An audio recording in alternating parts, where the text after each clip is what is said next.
వనస్థలిపురంలో software engineer అత్యాచార ఘటనలో నిందితుల్లో ఒకరిని పోలీసులు అరెస్ట్ చేశారు. బాధిత యువతి స్నేహితుడు గౌతమ్ రెడ్డిని అదుపులోకి తీసుకున్నారు. మరో నిందితుడు మునుగాల శివాజీరెడ్డి కోసం పోలీసులు గాలిస్తున్నారు. యువతిపై గౌతమ్ రెడ్డి తర్వాత శివాజీరెడ్డి అత్యాచారం చేసినట్లుగా గుర్తించారు. బాధితురాలికి బలవంతంగా మద్యం తాగించి అఘాయిత్యానికి పాల్పడినట్లు పోలీసులు గుర్తించారు. బాధితురాలు ప్రస్తుతం ఆసుపత్రిలో చికిత్స పొందుతుంది.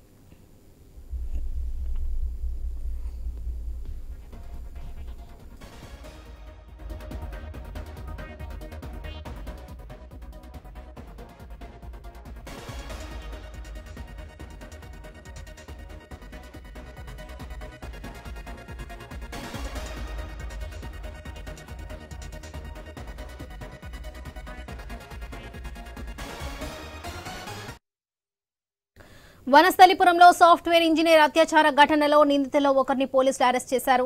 బాధిత యువతి స్నేహితుడు గౌతమ్ రెడ్డిని అదుపులోకి తీసుకున్నారు. మరో నిందితుడు మునగాల శివాజీరెడ్డి కోసం పోలీసులు గాలిస్తున్నారు. యువతిపై గౌతమ్ రెడ్డి తర్వాత శివాజీరెడ్డి అత్యాచారం చేసినట్లుగా గుర్తించారు. బాధితురాలికి బలవంతంగా మద్యం తాగించి అఘాయిత్యానికి పాల్పడినట్లుగా పోలీసులు గుర్తించారు. బాధితురాలు ప్రస్తుతం ఆసుపత్రిలో చికిత్స పొందుతుంది. ఇదే విషయానికి సంబంధించి మరిన్ని అప్డేట్స్ మా ప్రతినిధి లహరి అందిస్తారు. లహరి, చెప్పండి.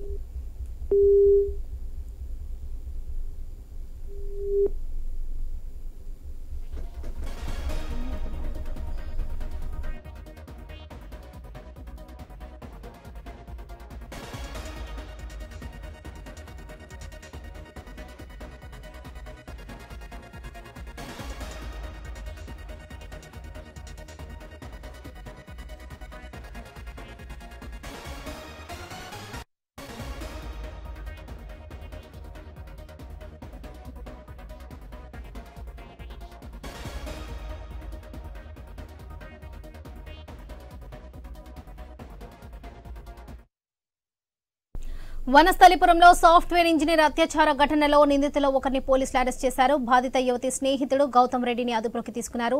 మరో నిందితుడు మునుగాల శివాజీరెడ్డి కోసం పోలీసులు గాలిస్తున్నారు. యువతిపై గౌతమ్ రెడ్డి తర్వాత శివాజీరెడ్డి అత్యాచారం చేసినట్లుగా గుర్తించారు. బాధితురాలికి బలవంతంగా మద్యం తాగించి అఘాయిత్యానికి పాల్పడినట్లుగా పోలీసులు గుర్తించారు. బాధితురాలు ప్రస్తుతం ఆసుపత్రిలో చికిత్స పొందుతుంది. ఇదే విషయానికి సంబంధించి మరిన్ని అప్డేట్స్ మా ప్రతినిధి లహరి అందిస్తారు. లహరి, చెప్పండి. వరలక్ష్మి, వనస్థలిపురంలో సాఫ్ట్వేర్ ఇంజనీర్ పై గ్యాంగ్ రేపు ఘటన చాలా ఆలస్యంగా వెలుగులోకి రావడం జరిగింది. అయితే నిన్న పోలీస్ స్టేషన్ వెళ్లి ఫిర్యాదు చేయడం జరిగింది. ఎఫ్ఐఆర్ కూడా నమోదు చేయడం జరిగింది. సో దీంతో అత్యాచార ఘటనలో ఎవరైతే నిందితులు ఉన్నారో వాళ్ళందరినీ కూడా పట్టుకోవడంలో పోలీసులు నిమగ్నమయ్యారు అని చెప్పుకోవచ్చు. ఈ ఘటనలో కూడా ఎవరైతే అత్యాచార ఘటనలో నిందితుల్లో ఒకరిని ఇప్పటికే పోలీసులు అరెస్ట్ చేశారు. అయితే బాధిత యువతి స్నేహితుడు గౌతమ్ రెడ్డిని ఇప్పటికే అదుపులోకి తీసుకోవడం జరిగింది. అయితే మరో నిందితుడు ఎవరైతే ఉంటారో మునగల శివాజీరెడ్డి కోసం అయితే పోలీసులు గాలిస్తున్నటువంటి పరిస్థితి కనిపిస్తుంది. అయితే యువతిపై ఇటు గౌతమ్ రెడ్డి తర్వాత శివాజీరెడ్డి అత్యాచారం చేసినట్టుగా కూడా గుర్తించడం జరిగింది. అలాగే యువతి కూడా అలాగే పోలీస్ వాళ్ళకు కూడా ఇన్ఫర్మేషన్ ఇవ్వడం జరిగింది. సో మరి ఇప్పుడు ప్రస్తుతానికైతే బాధితురాలు హాస్పిటల్లో చికిత్స పొందుతుంది. మరి బాధితురాలకి బలవంతంగా అయితే ఆ రోజు పార్టీకి వెళ్ళడం జరిగింది. ఆ పార్టీలో కూడా స్నేహితులతో కలిసి హోటల్ కి వెళ్ళడం జరిగింది. ఆ మధ్యలో కూడా యువతిపై అత్యాచారం చేయడం జరిగింది. తన చిన్ననాటి స్నేహితులతో పాటు తనపై మరొకరు కూడా అత్యాచారం చేశారని చెప్పేసి ఫిర్యాదు చేయడం జరిగింది. ఈ ఘటనలో పోలీసులు కూడా త్వరితగతిగా ఇన్ఫర్మేషన్ తీసుకోవడం జరిగింది. దీంట్లో ఒక వ్యక్తిని అయితే ఇప్పటికే అరెస్టు చేయడం జరిగింది. మరో వ్యక్తి కోసం అయితే పోలీసులు నిన్న విచారణ కొనసాగుతున్నటువంటి పరిస్థితి. సో ఓవరాల్ గా చూసుకున్నట్లయితే మద్యం తాగించి అఘాయిత్యానికి పాల్పడినట్లు పోలీసులు గుర్తించారు. అదేవిధంగా వారిని పట్టుకుని శిక్ష విధిస్తామని చెప్పేసి కూడా బాధితురాలకి మనోధైర్యాన్ని అయితే కల్పించడం జరిగింది. Varalakshmi. Right Lahari, thank you.